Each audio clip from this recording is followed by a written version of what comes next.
നമസ്കാരം. എങ്ങനെയുണ്ട് ചേട്ടാ ഇലക്ഷന്റെ ചൂട്? വോട്ട് ചെയ്തോ?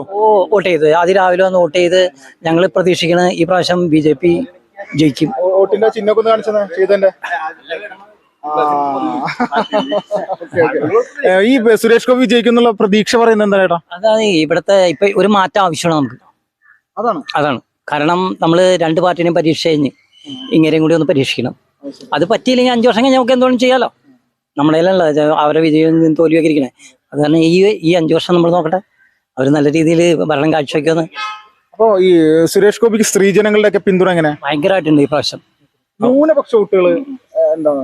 അല്ല, ഈ പ്രാവശ്യം എല്ലാവരും മറ്റുള്ള ഏത് പാർട്ടി പറഞ്ഞായിരുന്നാലും ബൂത്തിൽ കയറുമ്പോൾ താമരയ്ക്ക് കുത്തുന്നുള്ള വിശ്വാസക്കാരനാണ് ഞാൻ. വലിയൊരു പ്രതീക്ഷയിലാണ്. തീർച്ചയായിട്ടും. അത് സുരേഷ് ഗോപിയും ജനങ്ങളും ഒരുപോലെ. തീർച്ചയായിട്ടും അങ്ങനെ മാറ്റങ്ങൾ ഉണ്ടാവില്ല എന്ന് തന്നെ വിചാരിക്കുകയാണ് ഞങ്ങൾ. ഇപ്പോ ഈ കരുവന്നൂർ ബാങ്ക് തട്ടിപ്പ് കേസുമായി ബന്ധപ്പെട്ടുകൊണ്ടൊക്കെ ജനങ്ങളുടെ പ്രതികരണങ്ങൾ എങ്ങനെ? അതിൽ ഔദ്യോഗികമായിട്ട് പറയാനൊന്നും എനിക്കറിയില്ല. അത് ഒരുപാട് പേര് ആത്മഹത്യ ചെയ്യാനും അല്ലെങ്കിൽ മറ്റുള്ള രീതിയിൽ മരുന്നും ഒന്നും കിട്ടാതെയൊക്കെ അവസരമായിട്ടുണ്ട്. ഇനിയും ലക്ഷക്കണക്കിന് രൂപ ഓരോരുത്തർക്ക് കിട്ടാനുണ്ട്. പാവപ്പെട്ടവന്റെ പൈസയൊക്കെയാണ് ഓരോരുത്തർക്ക് കൊണ്ടുപോയിക്കണേ. അതിനൊക്കെ ഒരു മാറ്റം ഉണ്ടാവും പ്രതീക്ഷിക്കുന്ന ഈ പ്രാവശ്യം. മാറ്റം ഉണ്ടാവും തീർച്ചയായിട്ടും. നമസ്കാരം ചേട്ടാ, വോട്ട് ചെയ്തോ? ഇല്ല, വോട്ട് ചെയ്യാൻ കുറച്ചുകൂടി സമയമുണ്ട്. കുറച്ച് കഴിഞ്ഞിട്ട് ചെയ്യാൻ പറ്റുള്ളൂ. ഒരു ഫാമിലി ആയിട്ട് കൊണ്ടുപോകാണ്ട്. പ്രതീക്ഷ ഇപ്രാവശ്യം എന്തായാലും കേരള സർക്കാരിന്റെ വൃത്തികെട്ട നയങ്ങളും അവരെ തട്ടിപ്പും പാവങ്ങളെ എത്രയോ ദ്രോഹിക്കാൻ കഴിയുന്നു അത്രയും ദ്രോഹിച്ച് ഈ പാർട്ടിക്കൊരു തിരിച്ചടി കൊടുക്കേണ്ടത് ജനങ്ങളുടെ ആവശ്യമാണ്. ഇപ്രാവശ്യം ആ തിരിച്ചടി കൊടുക്കാൻ പറ്റില്ല എന്നുണ്ടെങ്കിൽ തൃശ്ശൂർ ജില്ലയിലെ ജനങ്ങള് സത്യത്തില് പരമവിഡ്ഢികളായി മാറുന്ന ഒരവസ്ഥ തന്നെയാണ്. അതുകൊണ്ട് ഇപ്രാവശ്യം ഒരു മാറ്റം വന്നേ പറ്റൂ. ചേട്ടനൊക്കെ എങ്ങനെ ഏത് രാഷ്ട്രീയ പാർട്ടിയിലൂടെ വളർന്നു? ഇടതുപക്ഷത്തിലൂടെ വളർന്നു വന്ന ആള് തന്നെയാണ്. പക്ഷേ CPM-ലൂടെ തന്നെ വളർന്നു വന്ന ആളാണ്. എൻ്റെ കുടുംബമായിട്ടും പാരമ്പര്യമായിട്ട് തന്നെ ഞങ്ങൾ CPM കുടുംബത്തിൽപ്പെട്ടവർ തന്നെയാണ്. പക്ഷെ പാർട്ടിയുടെ കുറെ കാലമായിട്ടുള്ള വൃത്തികെട്ട നയങ്ങൾക്കെതിരെ ഒന്ന് പ്രതികരിച്ചതിന്റെ പേരിൽ നമ്മളെ ഒന്നുമില്ലാത്തൊരവസ്ഥയിലേക്ക് പാർട്ടി തന്നെ മാറ്റി എന്ന് തന്നെ പറയാം. അതുകൊണ്ട് ഇപ്രാവശ്യം ഞാൻ സുരേഷ് ഗോപിനെ വോട്ട് ചെയ്ത് ജയിപ്പിക്കാൻ തന്നെയാണ് എൻ്റെ താല്പര്യം, എൻ്റെ വീട്ടുകാരുടെ താല്പര്യം. അതിനുവേണ്ടിയിട്ടുള്ള പ്രവർത്തനങ്ങൾ എനിക്ക് ഓപ്പണായിട്ട് പ്രവർത്തിക്കാനുള്ള ചില ബുദ്ധിമുട്ടുകൾ ഉണ്ടായിരുന്നു. എന്നാൽ ഇപ്പോ അതിലേക്കും ഇറങ്ങി തിരിച്ചിരിക്കും. കരുവന്നൂർ വിഷയം നടന്നല്ലോ. CPM ഉള്ളതിന്റെ പുറകിൽ നിന്ന് എല്ലാവർക്കും അറിയാം. പക്ഷെ യഥാർത്ഥത്തിൽ ഈ പാർട്ടിയിൽ നിന്ന് മാറിയത് നല്ലതാണെന്ന് തോന്നിയോ? വളരെ ഉപകാരമായിട്ടാണ് എനിക്ക് തോന്നുന്നത്. കാരണം പാർട്ടിയിൽ നിന്ന് അതിനു മുന്നേ ഞാൻ മറ്റ് ഒരുപാട് വിഷയങ്ങളായിട്ട് അനുഭവത്തിൽ മാറി നിന്നതാണ്. പിന്നെ ഇപ്പോ ഈ കരുവന്നൂർ വിഷയം കൂടി വന്നതിന്റെ പേരിൽ വളരെയധികം സന്തോഷമായി. കാരണം അതിനു മുന്നേ പാർട്ടിയിൽ നിന്ന് മാറി നിൽക്കാൻ കഴിഞ്ഞതിൽ വളരെയധികം സന്തോഷം. കാരണം ഈ കരുവന്നൂർ കേസിന് മറുപടി പറയേണ്ട ഒരു അവസ്ഥ എനിക്കൊന്നില്ലല്ലോ. അത് വളരെ ഒരു സമാധാനമായിട്ടാണ് എനിക്കിപ്പോ തോന്നുന്നത്. കരുവന്നൂർ വിഷയം സുരേഷ് ഗോപിക്ക് അനുകൂലമാവണം. കാരണം എന്താ വെച്ചിട്ടുണ്ടെങ്കിൽ അത്രയും പാവങ്ങളുടെ ചോര നീരാക്കി കൊണ്ടിട്ട പണമാണ് ഈ പാർട്ടി തട്ടിയെടുത്തിരിക്കുന്നത്. അതിനെതിരെ പ്രതികരിക്കാനായിട്ട് സുരേഷ് ഗോപി വളരെ നല്ല രീതിയിൽ തന്നെ അതിൽ ഇറങ്ങി തിരിച്ചിട്ടുണ്ട്. അപ്പൊ അതിനുള്ളൊരു മാറ്റം സുരേഷ് ഗോപിക്ക് അതിനുള്ളൊരു ഗുണം കിട്ടണം. എന്നാൽ അത് മാത്രമല്ല, പ്രാവശ്യം ഇവിടെ സുരേഷ് ഗോപി ജയിച്ചാൽ മാത്രമേ നമുക്കൊരു കേന്ദ്രമന്ത്രി വരും, തൃശ്ശൂർ മാറ്റം വരണം, തൃശ്ശൂർക്ക് ഫണ്ട് കിട്ടണമെങ്കിൽ വരണം. വെറുതെ ഇവിടുന്ന് പോയത് പക്ഷെ അവിടെ പോയി തലച്ചോറിഞ്ഞിരുന്നുകൊണ്ട് നമുക്കൊന്നും പ്രത്യേകിച്ച് യാതൊരു ഗുണവുമില്ല. മറിച്ച് സുരേഷ് ഗോപിയാണ് ജയിക്കുന്നതെങ്കിൽ കേന്ദ്രത്തിൽ നിന്ന് നല്ലൊരു ഫണ്ട് വരും. വികസനം എന്താണെന്ന് കാണിച്ചു കൊടുക്കാൻ പറ്റും. തൃശ്ശൂരിലത്തെ ജനങ്ങൾക്ക് അത് വളരെ ഒരു ഉപകാരമായിട്ട് തന്നെ മാറും. അതാണ് പ്രതീക്ഷ. ചേട്ടാ നമസ്കാരം. നമസ്കാരം. വോട്ട് ചെയ്തോ? വോട്ട് ചെയ്തു. എന്താണ് പ്രതീക്ഷകൾ? എങ്ങനെ ഇവിടെ വൻ വിജയം നേടുമെന്നാണ് വിശ്വാസം. ഏത് പാർട്ടി? BJP. സുരേഷ് ഗോപി. സുരേഷ് ഗോപി വിജയിക്കുമെന്ന് ഇപ്പൊ പറയാനുള്ള കാരണം എന്താ എന്ന് വെച്ചിട്ടുണ്ടെങ്കിൽ ഇപ്പോഴത്തെ നില വെച്ച് നമ്മുടെ സുരേഷ് ചേട്ടനാണ് എല്ലാവരും വോട്ട് ചെയ്യുന്നുള്ള പ്രതീക്ഷ. എന്ന് വെച്ചിട്ടുണ്ടെങ്കിൽ ഇപ്പൊ നടക്കുന്നവരെ ചുറ്റുപാടിന്റെ അനുസരിച്ചിട്ട് അങ്ങനെ രാവിലെ തന്നെ പോയിട്ട് വോട്ട് ചെയ്തു. കാലത്ത് തന്നെ വോട്ട് ചെയ്തു. വീട്ടുകാരും വോട്ട് ചെയ്തു. എല്ലാവരും ചെയ്തു. സ്ത്രീജനങ്ങളെ വോട്ട് എങ്ങനെ? നമ്മുടെ ഇതിൽ തന്നെ പെടുന്നുള്ള ഒരു പ്രതീക്ഷയാണ്. അങ്ങനെ ഏതെങ്കിലും തരത്തിലൊരു വീഴ്ച ഉണ്ടാകാനുള്ള സാധ്യത ഉണ്ടോ? അങ്ങനെ പ്രതീക്ഷിക്കുന്നില്ല. നമസ്കാരം. വോട്ട് ചെയ്തോ? വോട്ട് ചെയ്തു. എവിടെ ചിഹ്നോടായിട്ടുണ്ട്? വോട്ട് ചെയ്തിട്ട് ചേട്ടാ, എന്താണ് പ്രതീക്ഷകൾ? ആര് ജയിക്കും? സുരേഷ് ഗോപി തന്നെ ജയിക്കും. സുരേഷ് ഗോപിയാണ്. തൃശ്ശൂരിൽ ഇപ്പൊ എവിടെ ചോദിച്ചു കഴിഞ്ഞാലും സുരേഷ് ഗോപി ജയിക്കും എന്നാണ് പറയുന്നത്. നല്ലൊരു വ്യക്തിത്വത്തിന്റെ ഉടമയാണ്, നല്ലൊരു മനുഷ്യൻ, നല്ലൊരു മനുഷ്യ സ്നേഹി.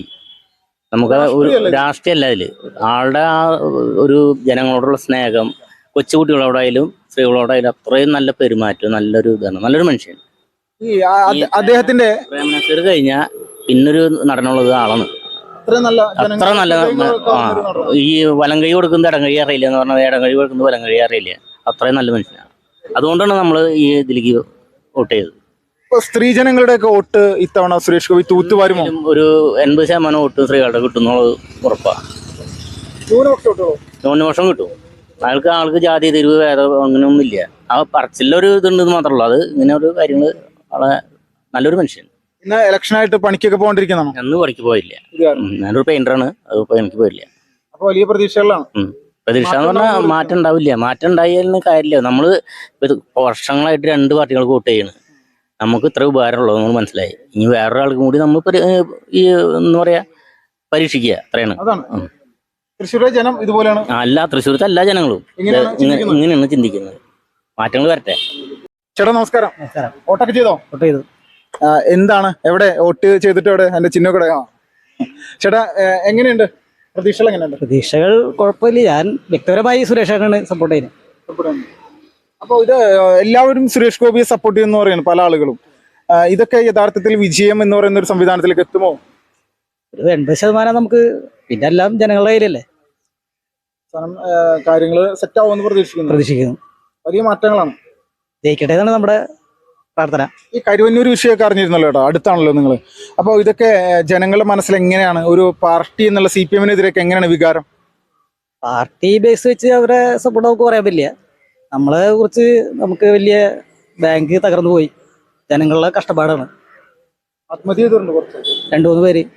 അല്ലാത്ത സ്ഥിതിയിൽ ചികിത്സ കിട്ടാണ്ട് മരിച്ചവരുണ്ട്, കുറച്ച് പേരുണ്ട്. ഇതൊക്കെ ഭയങ്കരമായിട്ട് ജനങ്ങളുടെ ഇടയിൽ ഒരു മനോവിഷമുണ്ടാക്കിയ കാര്യങ്ങളാണ്. തീർച്ചയായിട്ടും ഇതിന്റെ ഫലം, ഇതിന്റെ ദുർഫലം എന്തായാലും CPM അനുഭവിക്കും. ഇടതുപക്ഷം അനുഭവിക്കാൻ സാധ്യത പ്രതികൂലമായിരിക്കും. CPM-ന് പ്രതികൂലവും. കോൺഗ്രസ് ഇതില് മൗനമായിരുന്നല്ലോ. അവരെ കുറച്ച് വന്നിട്ടുണ്ടായിരുന്നു ധർണയും കാര്യങ്ങളൊക്കെ ആയിട്ട്. ഇതിന് ഏറ്റവും പ്രധാനമായിട്ട് നേതൃത്വം നൽകിയത് സുരേഷ് ഗോപി ആയിരുന്നു. പുറത്തു കൊണ്ടുവരാനും കാര്യങ്ങൾ ജനങ്ങൾക്ക് ഇത് തിരിച്ചു വാങ്ങിച്ചു കൊടുക്കാൻ. ഇവിടെ നമ്മുടെ സുരേഷ് ഏട്ടനാണ് ഇവിടുത്തെ പഴയ ബാങ്ക് മാനേജർ. ആളാണ് ഇവിടെ ഇതിന്റെ എല്ലാ സുരേഷ് ഗോപി ഇതിനെ പറ്റി കുറച്ച് കാര്യങ്ങളൊക്കെ പറഞ്ഞിരുന്നു. പ്രതീക്ഷയുണ്ട്. ചേട്ടാ നമസ്കാരം. നമസ്കാരം. വോട്ട് ചെയ്തു. എന്താണ് പ്രതീക്ഷകൾ? എങ്ങനെയാണ്? തൃശ്ശൂര് സുരേഷ് ഗോപിനെ പറ്റി പറയുകയാണെങ്കിൽ ജാതി മത വർണ്ണ വ്യത്യാസമില്ലാതെ ജനമനസ്സുകൾക്ക് കിടക്കിയ ജനനായകനാണ്. പാവപ്പെട്ടവരുടെ അത്താണിയായിട്ടുള്ള ആള് ജയിക്കും എന്ന് പറഞ്ഞു കഴിഞ്ഞാൽ 100% ഉറപ്പാണ് സുരേഷ് ഗോപിയുടെ ജയിച്ചിരിക്കും. അത്തരത്തിലുള്ള പ്രവർത്തനങ്ങളാണ് ഇവിടെ കുറച്ച് വർഷങ്ങളായിട്ട് അദ്ദേഹം ചെയ്തുകൊണ്ടിരിക്കുന്നത്. ഒരു സംശയമില്ല. ഒരു ജാതിയും മതം ഒന്നും നോക്കാതെ പാവപ്പെട്ടവരും അശരണരും നിരാശരും നിരാരംഭരുമായവരുടെ ഒപ്പം നിന്നുകൊണ്ട് തോളോട് തോൾ ചേർന്നുകൊണ്ടാണ് അദ്ദേഹം പ്രവർത്തിക്കുന്നത്. അദ്ദേഹം ഇവിടെ തൃശ്ശൂർ ലോക്സഭാ മണ്ഡലത്തിൽ വലിയൊരു ഭൂരിപക്ഷത്തിൽ ഇത്തവണ ജയിച്ചു കയറുമെന്നുള്ള കാര്യത്തിൽ ഒരു സംശയവും ഞങ്ങൾ സാധാരണക്കാർക്ക്. സ്ത്രീ ജനങ്ങളുടെ പ്രതികരണങ്ങൾ, ജനങ്ങളുടെ വോട്ട് സത്യം പറഞ്ഞ സുഹൃത്തെ, നിങ്ങൾ അടുത്ത ഈ ഇലക്ഷൻ വോട്ട് എണ്ണുന്ന ദിവസം നിങ്ങൾ എണ്ണി വെച്ചോ, സ്ത്രീ ജനങ്ങളുടെ വോട്ടാണ് വലിയൊരു വൈബായിട്ട് കിട്ടുക. ഒരു തർക്കമില്ല അതിൽ. മറ്റുള്ള രാഷ്ട്രീയ പാർട്ടികളുടെ കുടുംബങ്ങളിലുള്ള സ്ത്രീകളുടെ വരെ വോട്ട് ഇത്തവണ സുരേഷ് ഗോപിക്ക് കിട്ടും. അവർ ചെയ്യും. അവർ പുറമേക്ക് പറയില്ല. ചിലപ്പോൾ പുറമെ അവർ മറ്റു പാർട്ടിക്ക് വേണ്ടി പറഞ്ഞാലും പോളിംഗ് ബൂത്തിൽ ചെല്ലുമ്പോൾ സുരേഷ് ഗോപിയുടെ നേരെയുള്ള ചിഹ്നത്തിന് അവരും പട്ടണം വെക്കും. അതാണ് സാഹചര്യം. അത്തരത്തിലാണ് തൃശ്ശൂർ പോയിക്കൊണ്ടിരിക്കുന്നത്. വളരെ വളരെ പോസിറ്റീവാണ്. 10,000-കണക്കിന് വോട്ടുകളുടെ ഭൂരിപക്ഷത്തിൽ സുരേഷ് ഗോപി ജയിക്കും എന്നുള്ള കാര്യത്തിൽ ഒരു തർക്കവുമില്ല.